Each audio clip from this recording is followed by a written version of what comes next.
Hey everyone, it's Ben Hardy here, and in today's video, I'm going to be reviewing the 2023 BMW M5 Competition. Before we get into this video though, a huge shout out and thank you to the BMW of Pleasant Grove, Utah for giving me some time with this M5. This particular M5 is available for sale, and what Brendan just told me is that he has a special deal on this M5. So if you're looking for a screaming deal on an M5 Competition, reach out to them. Like I said, link to their inventory in the description down below. And then on a side note, if you want to save time and money the next time you purchase a car, link to my car buying guide in the description down below as well. Let's get into it.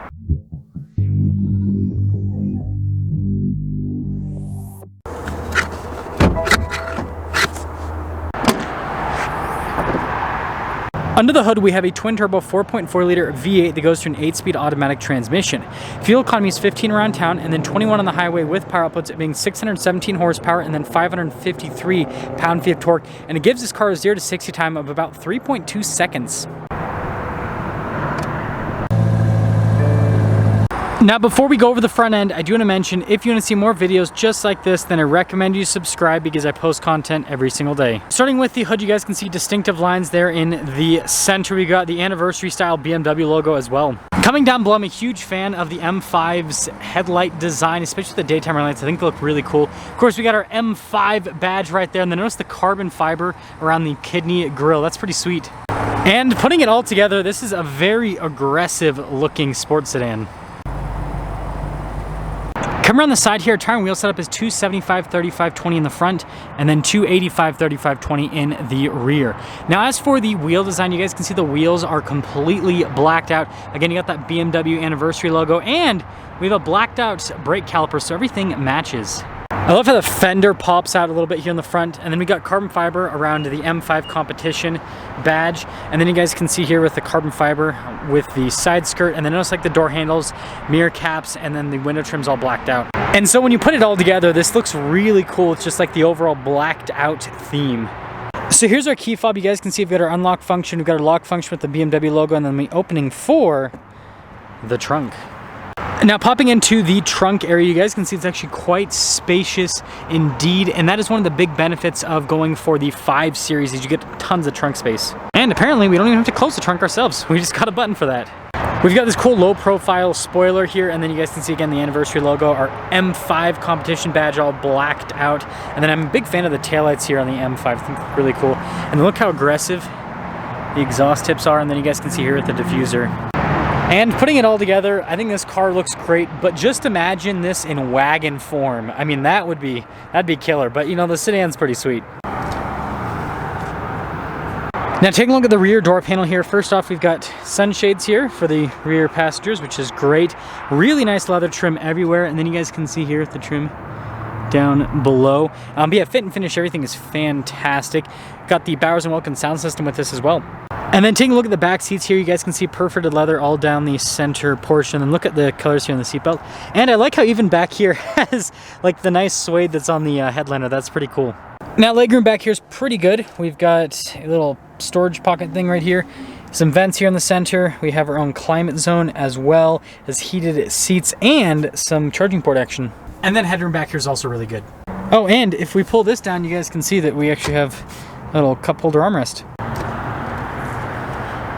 Now, taking a look at the front door panel here, you guys can see again with the leather trim and the contrasted stitching, and then look down below. I mean, all this looks really cool, I think. All of our window controls here. We've got our mirror adjustments. The mirrors do power fold in. More speakers for the Bowers & Wilkins sound system, as you can see. And then we do have blind spot monitoring with the mirrors. And then you guys can see here with the front seat, we've got the M5 logo there, and then look how aggressive this is, but also tons of leather as well. And then we do have all of our power adjustments here on the side of the seat. Notice M5 Competition right there. And we got like our light controls here, and then just look at all of the trim and the leather. Very high quality. By the way, steering wheel is power adjustable.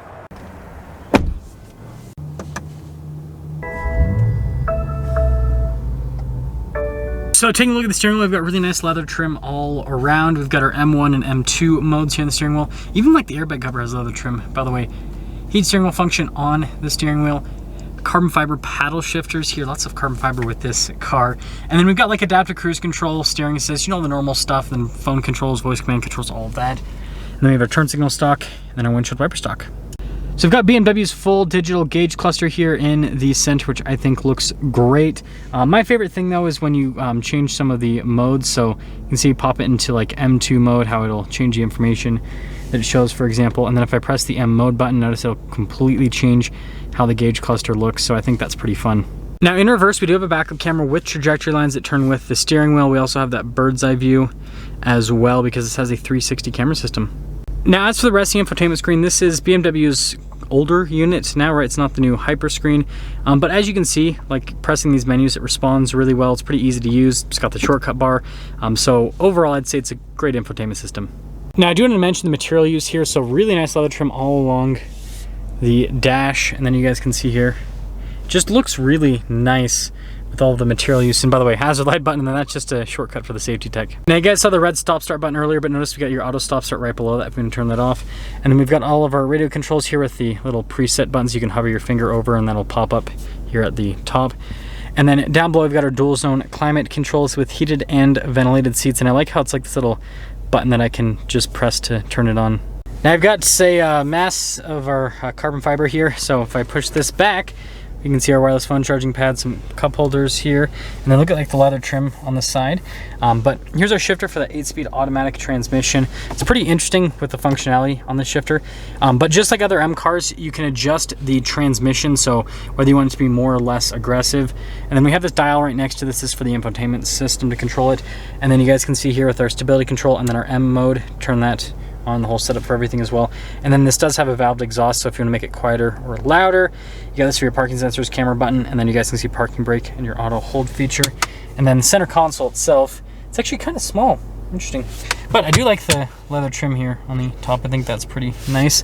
And then finally, nice felt lined glove box, as you can see, decent storage. And then up top here, you guys can see really nice headliner, no sunroof or anything like that, but definitely very high quality looking. And for those of you wondering why there's no sunroof, it's because of this thing right here, carbon fiber roof. So here's our winter sticker for this M5. You guys can see the base MSRP is $109,000, almost $110,000. The competition package is another $7,600. After all options, this one stickers for $138,270. Let's see how it drives.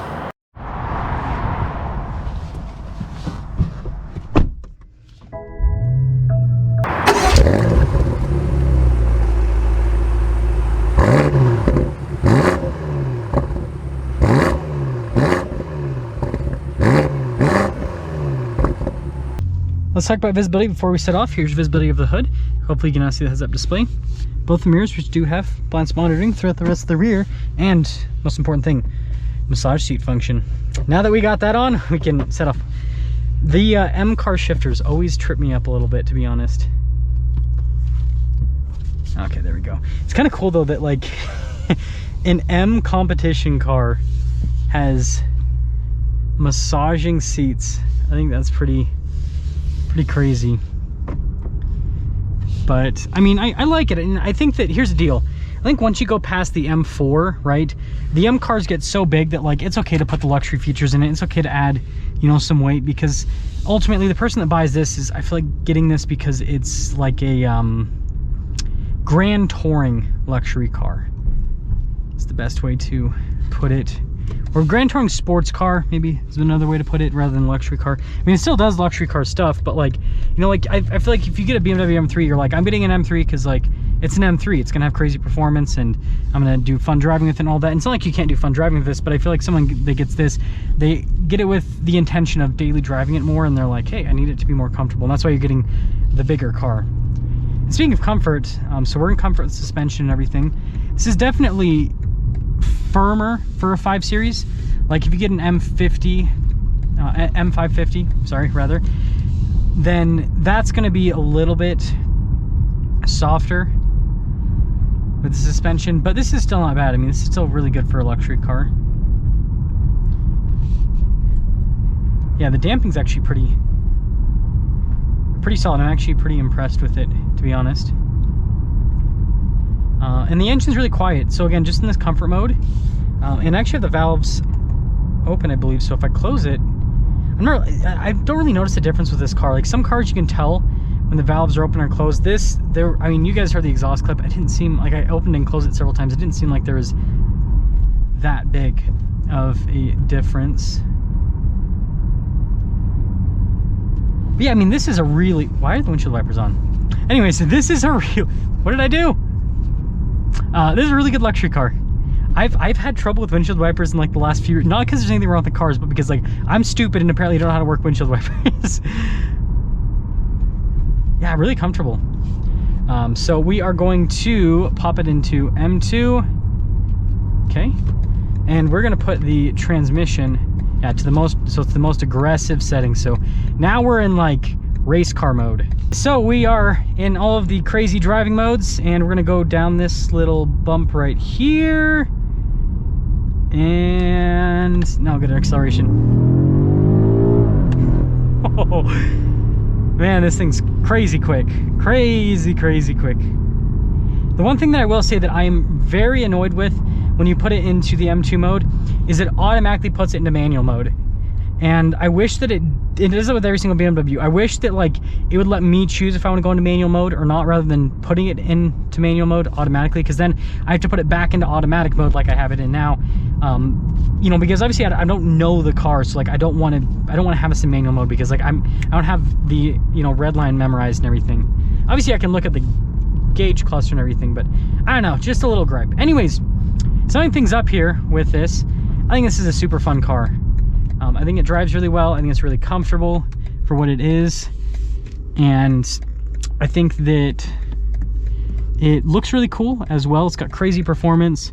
It's just a great GT car. I think is a good thing to use, because it's got luxury, but it's also got, you know, sport with it as well. It's super sporty. And so basically, if you want, and again, it's not going to have the exact same driving characteristics of an M3 or M4, but if you want kind of like, you know, an M car experience, but with more comfort, because it still handles really well, that's what this gives you. Is it gives you the M car experience, but it's got more space, it's more comfortable, so it's a bit more daily drivable than something like an M3 or an M4, for example. Let me know what you guys think about the M5.